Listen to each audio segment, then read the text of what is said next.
Hi, good noon everyone. Hope you all are doing fine. In my previous video, I have discussed with you all related to the different kind of changes that adolescents and the teenage go through.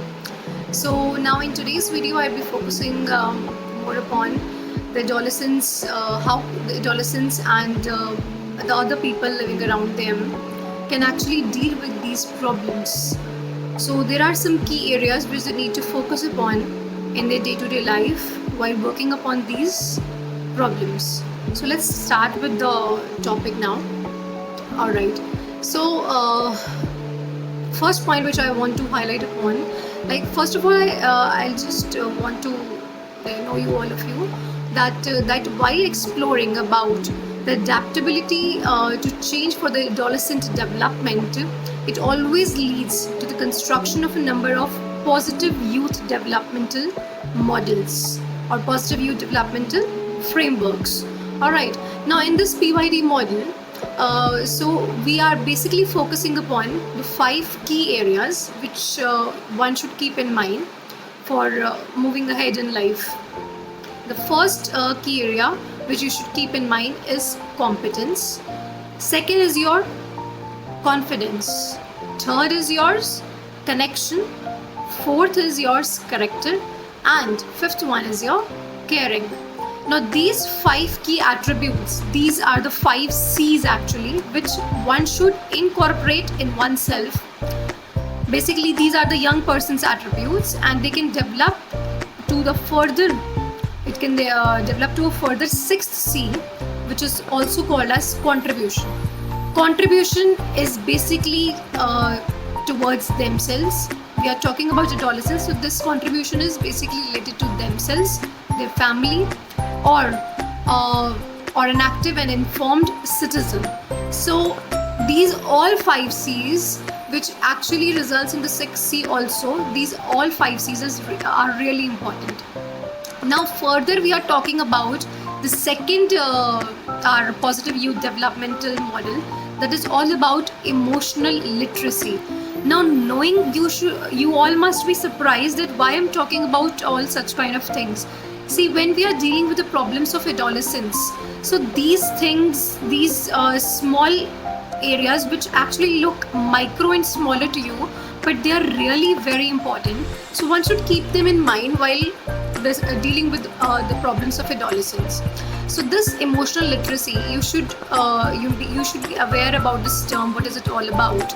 So this is actually, this second positive youth developmental model.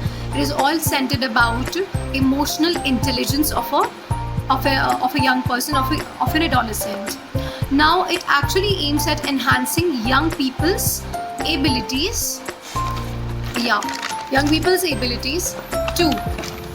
There are some key areas which they should know upon, and those are, that is, recognizing and understanding their emotions. They should know that what kind of emotions do they have, and they should recognize them easily. Okay, then managing the emotions effectively. They should know how to manage and deal with those emotions through self-discipline.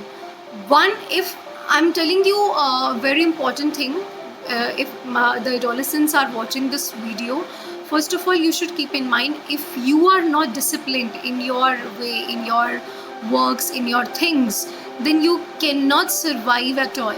Okay, because problems come, they come in, they go out, they just travel here and there. So while you are dealing with these problems, so you should keep all these small things in your mind. Then third one is recognizing the emotions in others through empathy. It's really important that you are empathetic towards recognizing the emotions of others. Okay, then you should combine all these skills together for finding successful and developing and managing the relationships for the different purposes in the different contexts. It's really important. All right, now these abilities, they are the key factors, they are the key attributes actually which make up all the emotional literacy or the emotional intelligence. So these skills which I just talked about, they depend upon an individual's developing 4 key attributes which are really important again. Okay, that is self-esteem, then it's your competence, then autonomy, and your relatedness. Now talking about all of these 4 terms in detail, which one should keep in mind forever. So if you are working on yourself, or if you're working on any of your family member or a friend or any kind of, or any relative or anybody else, so these points are need to be remembered. So first one which I want to discuss with you all, that is self-esteem. Now self-esteem, when an adolescent is actually thinking about himself or herself, be it a girl or a boy, you ask the question to yourself that, am I worthy for this thing? Do I actually have a worth in this world? So this question, when you ask to yourself, this is really important. Alright, it refers to basically that how a person sees themselves, how the person thinks about themselves, and this is the overall concept of self-worth, right? So those who have high self-esteem, they have the positive kind of attitude in in almost all the areas. They have the positive kind of feelings about themselves. They are able to easily face the challenges in life. They can easily accept the failure as well. I'm not saying it's always easy, but these things get easier timely, right? And even the unhappiness at times they are able to face easily, and they're quite open with the people while they are interacting. Fine. Then this is self-esteem actually is the important aspect, that how others also view us. Okay, this is actually a perceptions of self, and they're basically largely based upon the social interactions which you do with the other people, right? So in this older adolescents, they are more likely to be sensitive in the opinions of the persons. So older adolescents, basically they react in a better way. So this is all about the self-esteem, and you should always take care of this, that while you are asking such kind of question to you, that are you worthy in this world, do you have a self-worth, so always remember these points, these key factors, that you have a good self-worth and you should maintain it throughout your life. And how to maintain it, it all depends upon you. It all depends upon your perception. The other's perception comes in the second part, in the second row. All right, first, what do you see as a person in you? That is more important to you, right? Then second key attribute which we have just discussed, I have highlighted upon, that is competence. Now competence means, am I capable?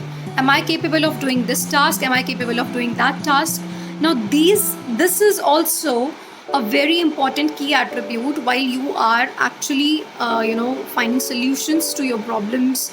It's really important. Now competence, if I talk about, or the other term is called self-efficacy, it's also important. It refers to the ability to operate effectively within one's environment. How you are operating effectively within one's environment, this is really important. Now now competence and self-esteem, they are quite closely related to each other also, and it involves a person's confidence in overcoming the barriers and how to perform the tasks in day-to-day life. These all things are important. Fine, and they're quite interrelated to each other, right? Now it even includes a sense of purpose, your educational aspirations in life, that what do you want to achieve, what do you aim to achieve in your life, your anticipation and the belief in your bright future, that what you all can do to achieve your goals, your aims, your targets. These all things are really important and they depend upon this. So self-efficacy, it affects the amount of effort and the persistence that a person devotes to a task. So these things are really important. So in my next video I'd be covering the other two attributes also, which I just discussed upon. So stay tuned for that, and hope it can easily find out the solution for you, that how you can easily deal with these problems. Slowly and gradually we'll be covering the topics that how you can actually solve the individual problems related to the young adolescents. And I have always been open to your queries and your feedback. Again, I'm saying in today's video that parents, if you are suffering any kind of problems related to your children, if the teachers are suffering problems related to their students, please come up with your problems to me and ask whatever you want to ask. We'll be discussing discussing it together, and I'm all open to your problems. We'll be finding the solutions together. So stay tuned for the next video, and don't forget to subscribe my channel, and please give your feedback. Thank you so much all. Good to see you.